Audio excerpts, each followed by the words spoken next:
नमस्कार, आप देख रहे हैं जनमत की पुकार लोकप्रिय हिंदी दैनिक का यूट्यूब चैनल। दिल्ली में कोरोना के इलाज में काम आने वाली जरूरी दवाओं की जमाखोरी और कालाबाजारी रोकने के लिए अब बड़ा फैसला लिया गया है। राष्ट्रीय राजधानी में सभी दवा की दुकानों को अपनी दुकान के बाहर कोरोना के इलाज में काम आने वाली जरूरी दवाइयों के स्टॉक के बारे में जानकारी देने के लिए कहा है। यह आदेश दिल्ली आपदा प्रबंधन अथॉरिटी की तरफ से जारी किया गया है। दिल्ली के उपराज्यपाल अनिल बैजल के निर्देश पर दिल्ली आपदा प्रबंधन अथॉरिटी ने यह आदेश जारी किया है। इसी मुद्दे पर जनमत की पुकार लोकप्रिय हिंदी दैनिक के मुख्य संपादक आर.के. जायसवाल ने रानीबाग केमिस्ट एसोसिएशन के पदाधिकारियों से बात की है। नई दिल्ली से आर.के. जायसवाल की रिपोर्ट। नमस्कार, आप देख रहे हैं जनमत की पुकार न्यूज। मैं आर.के. जायसवाल में मौजूद हूँ रानीबाग में। रानीबाग केमिस्ट एसोसिएशन के सभी पदाधिकारीगण हमारे साथ मौजूद हैं। अभी सरकार की नई गाइडलाइंस आई है कि प्रतिदिन दवाइयों का स्टॉक लिखना होगा। कालाबाजारी को लेकर के सरकार ने एक कानून बनाया है, तो इसको लेकर क्या कहते हैं रानीबाग के दुकानदार, आइए हम बात करते हैं। हमारे साथ मौजूद हैं रानीबाग एसोसिएशन के प्रधान पंकज गोगिया जी। पंकज गोगिया जी, इस मुद्दे पर क्या कहते हैं? आपका धन्यवाद जायसवाल जी, आप आए और हमारी इस पीड़ा को आपने समझने की कोशिश करी। इस बात को हम आगे चलाएं। उससे पहले मैं अपने जितने भी हमारे केमिस्ट बंधु जो इस कोरोना महामारी के दौरान शहीद हुए और मृत्यु के ग्रास में समा गए, मैं उनको अपनी ओर से रानीबाग केमिस्ट एसोसिएशन की ओर से श्रद्धांजलि अर्पित करता हूं। रही बात इस कानून की, जो DDMA ने कल एक नया फरमान जारी किया है, उस फरमान के हिसाब से सुबह 10 बजे, दोपहर को 2 बजे, शाम को 6 बजे और रात को 9 बजे हमें जो भी कोविड में, जो भी इस कोरोना महामारी में दवा यूज हो रही हैं, उन सब का एक एक गोली का स्टॉक लिखना है। उसका एक एक पीने की जो सिरप है उनका स्टॉक लिखना है। आज की डेट में हर आदमी स्टाफ कम करके काम कर रहा है। इसके प्रति इतनी गहरी घोर निराशा छा गई है केमिस्टों में, जिसको फुलफिल करना जो गवर्नमेंट चाह रही है उसको फुलफिल करना केमिस्टों के बस की बात अब नहीं है। उसमें रीजन है कि हर आदमी के पास आज की डेट में, अगर पहले 10 लड़के थे तो वो अल्टरनेट डे पर कर 2-2, 3-3 लड़कों को बुलाकर काम कर रहा है, ड्यू टू सोशल डिस्टेंसिंग भी मेंटेन रहे। उसके बाद इतना प्रेशर है, इतना और सब चीजों का प्रेशर है, अपनी जान का भी थ्रेट है। तो आप एक बात बताइए, कैसे दिन में 4 बार उसको मैनिपुलेट करके एक एक गोली का रिकॉर्ड रखा जा सकता है? मेरे हिसाब से ये असंभव सा प्रयास है और मैं इस पे गवर्नमेंट को कहूंगा कि कृपया इस कानून पर एक बार दोबारा विचार मंथन करे और इससे हमें निजात दिलाए। क्या आप लोगों को वैक्सीन लग गई? आपका ये क्वेश्चन बहुत अच्छा है कि आप लोगों को वैक्सीन लग गई, और दुर्भाग्य की बात है कि जो फार्मासिस्ट और दवा व्यापारी जो काम कर रहे हैं वो किसी फ्रंटलाइन वर्कर की श्रेणी में नहीं आते। हमारा कोई भी वैक्सीन का फ्रंट उसमें नाम नहीं है। जो हमारे पास एम्प्लॉइज काम कर रहे हैं, जो लोगों के घरों में दवा की सप्लाई कर रहे हैं, अपनी जान जोखिम में डालकर काम कर रहे हैं, किसी का भी इस वैक्सीनेशन में नाम नहीं है, किसी को भी नहीं वैक्सीन लगी। जो 45 साल से ऊपर हैं उन्होंने भी अपने हिसाब से जाकर वैक्सीन ली, उस हिसाब से डोज ली, लेकिन गवर्नमेंट की तरफ से कहीं पे भी ये उचित व्यवस्था नहीं की गई कि हम इनको भी फ्रंटलाइन वर्कर मानते हुए इनके भी वैक्सीन का सोचें। जायसवाल जी, बड़े पीड़ा से एक बात कहता हूं कि पिछली बार भी जब 2020 में लॉकडाउन हुआ और 2021 में किसी भी केमिस्ट ने लॉकडाउन के दौरान भी अपने अपने व्यापारिक क्षेत्र को, संस्थान को बंद नहीं किया। सब लोग दृढ़ता से लगे रहे, सबको अपने अपने समाज की रही कि ये भी एक समाज सेवा है। किसी ने भी ओवर चार्जिंग नहीं करी, किसी ने कोई काला बाजारी करने की कोशिश नहीं करी और इतने ढंग से काम किया, पर गवर्नमेंट ने हमारी तरफ एक बार भी मुड़कर नहीं देखा। मैं चाहूंगा दिल्ली सरकार से कि एक बार वो हमें इस मामले में जरूर देखे। और इसमें मैं आपको एक बात और बता दूं कि जो हमारे दिल्ली के प्रदेश अध्यक्ष हैं, हमारे बड़े भाई संदीप नांगिया जी, उन्होंने भी 2-3 बार रिमाइंडर भी दिया। हमारे शीर्ष नेतृत्व ने भी बहुत कोशिश करी कि हम इसको ले पाए। हमारे ड्रग डिपार्टमेंट ने भी हमारी काफी मदद करी। रात को 2 बजे भी अगर हमने उनको फोन किया तो उन्होंने हमारी बात सुनी, हमारी बात मानी, और जहां जहां हमें कोई भी प्रॉब्लम आई उन्होंने हमारी हेल्प करी। लेकिन मैं सरकार से एक बार जरूर आग्रह करूंगा कि हमारे जो मेंबर 44 साल के या उससे कम है, 45 साल से 18 साल से ऊपर तो सारे ही हैं, या जो हमारा स्टाफ है, कृपया उसको वैक्सीन लगवाने की कोशिश करें। तो ये जी दवाइयों की कालाबाजारी की खबरें लगातार आ रही हैं, क्या प्रतिक्रिया देना चाहेंगे इस पर?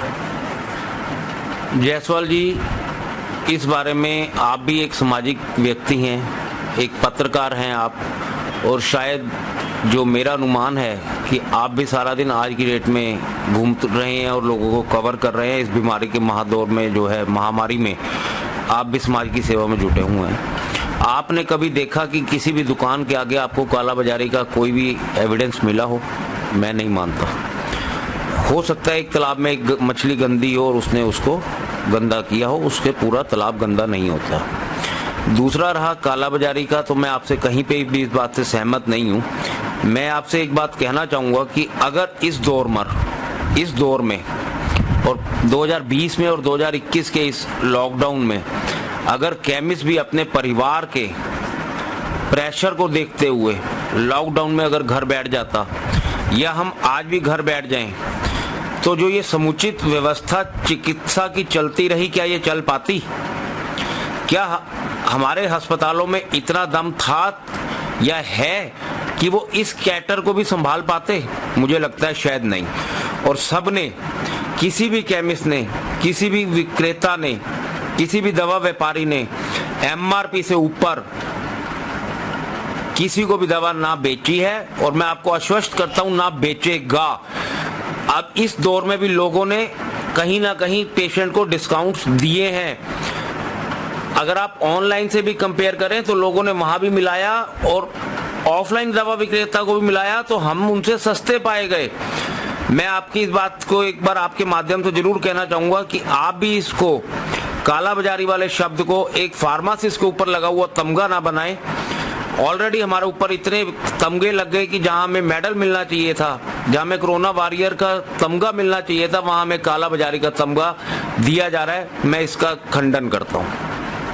मैं संजीव सरीन हूँ, मैं रानीबाग केमिस्ट एसोसिएशन का सेक्रेटरी हूँ। नए कानून से आपके व्यापार पर कितना असर पड़ेगा? बहुत असर पड़ेगा, और हमारा मानना है कि जैसे अभी पंकज जी ने बताया कि आज के मौजूदा हालात में एक तरफ तो सरकार हमें कह रही है कि हमें सोशल डिस्टेंस मेंटेन करना है, चालान काटे जा रहे हैं। अगर हम सोशल डिस्टेंस मेंटेन नहीं करते तो जो हमारी केमिस्ट शॉप्स हैं वो इतनी बड़ी नहीं है कि हम जितना हमारा रेगुलर स्टाफ होता है, अगर किसी दुकान पे 10 लड़के हैं या 6 लड़के हैं तो एक बार हम उनको नहीं बुला पा रहे, क्योंकि हमें सोशल डिस्टेंस भी मेंटेन करना है, काम भी करना है। तो अल्टरनेट डे करके या ऐसे बदल के उनकी ड्यूटीज जब हम ले रहे हैं, उनकी सेवाएं ले रहे हैं अपने स्टाफ की, तो उसमें कैसे पॉसिबल है कि दिन में 4 बार हम जो है स्टॉक उसको अपडेट करें? हम सेल देखें इतने छोटे स्टाफ के साथ, चूंकि हमें कस्टमर को भी अटेंड करना है, उसको दवा भी देनी है, तो ये सारी बातें जो हैं हमारी समझ से बाहर हैं। और हमारा बार बार अनुरोध है सरकार से कि इस चीज़ का ये दोबारा मंथन करें और इसमें हमें डील दी जाए। और मैं समझता हूँ इसके लिए जो हमारा दिल्ली का ड्रग कंट्रोल डिपार्टमेंट का स्टाफ है पूरे एफिशिएंट है, वो हमारी रेगुलर इंस्पेक्शन होती रहती हैं। उसमें वो जो इंस्पेक्शन होती हैं उसमें वो चेक कर सकते हैं कि हमारे पास जो दवा इन्होंने कही है, जैसे आइवरमेक्टिन है, डॉक्सीसाइक्लिन है, इस तरह की जो चीज़ें हैं हमारे पास बहुत ज़्यादा सफिशिएंट स्टॉक्स हैं कि उनकी कोई भी कहीं कोई कमी नहीं है। हर केमिस्ट शॉप पे अगर आप खुद भी कहीं जाएं तो आराम से ये चीज़ें अवेलेबल हैं। और सारे पेंडेमिक में अब तो दिन ब दिन डिमांड कम होती जा रही है इन चीज़ों की। जब भरपूर डिमांड थी, पूरे शीर्ष पे डिमांड थी, तब भी हमने कहीं कोई किसी भी कस्टमर को, कंज्यूमर को इन चीज़ों की शॉर्टेजेस नहीं होने दी। कालाबाजारी की खबरें लगातार आती है, उसमें मेरा कहना है कि देखिए, जहाँ तक कालाबाजारी का सवाल है, कल भी किसी न्यूज़ चैनल ने दिखाया है कि उन्होंने कोई स्टिंग करा है, पर वो बार पहले कुछ दिन पहले रेमडेसिविर को लेके था, और अब इन दिनों में जो है वो काला फंगस में एक दवा यूज हो रही है एम्फोटेरेसिन बी इंजेक्टेबल, उसको लेके है। आपने कहीं भी उसमें आइवरमेक्टिन, डॉक्सीसाइक्लिन,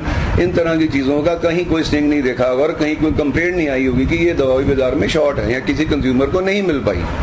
और जहां तक रेमडेसिविर का सवाल है, वो सरकार ने पहले से नियंत्रित कर दिया। सारा जो भी मैन्युफैक्चर हो गए, जिस भी कंपनी से आएगा वो सरकार उसको एलोकेट कर रही है। यहाँ जो भी कंपनीज बना रही हैं उन्होंने कह दिया है कि सिर्फ हॉस्पिटल्स को दिया जाएगा।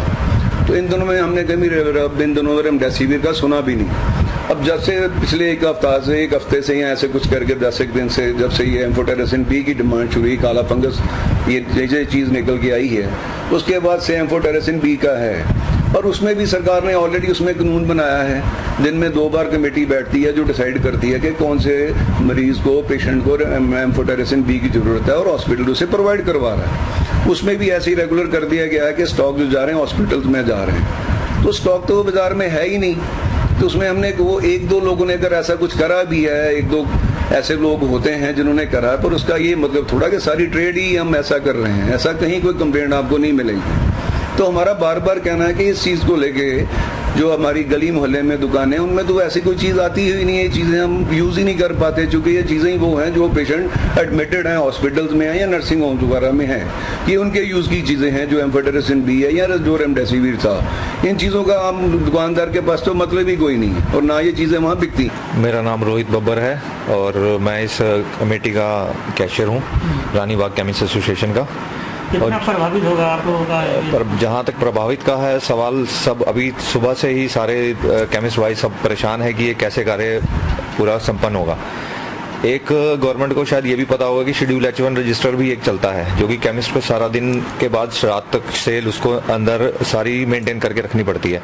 ये कुछ दवाइयाँ भी हैं जिसमें शेड्यूल H भी आती हैं रजिस्टर में, हम इसको स्टॉक मेंटेन करके रखते हैं।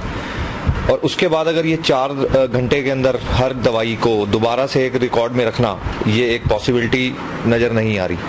और दूसरा, आप किसी भी एरिया में देखोगे तो सब प्राइवेट डॉक्टर्स सारे अपने अपने घर से ऑनलाइन पेशेंट्स को देख रहे हैं और कम से कम 2 फीट तो दूर की बात है, 4-5 फुट दूर बैठ के भी उसको हाथ लगाए बिना ही कार्य उसको पर्ची ऑनलाइन बना रहे हैं। और सिर्फ हमारे केमिस्ट भाई हैं जो सामने से डिस्टेंस मेंटेन करते हुए सामने से उसके साथ डील करते हैं, जिसके साथ वो अपनी सारी की सारी समस्याएं बताते हैं केमिस्ट को।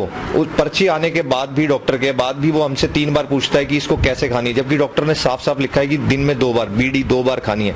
लेकिन जब तक केमिस्ट उसको पूरी तरह नहीं बता देता उसको तसल्ली नहीं होती। इसलिए सबसे पहले उसके टच में जो आता है डॉक्टर के बाद केमिस्ट, और उसको ही इन्होंने कोरोना वॉरियर नहीं बनाया। सबसे बड़ा दुख इसके बाद ये आता है। वैक्सीन अभी तक किसी को नहीं लगी।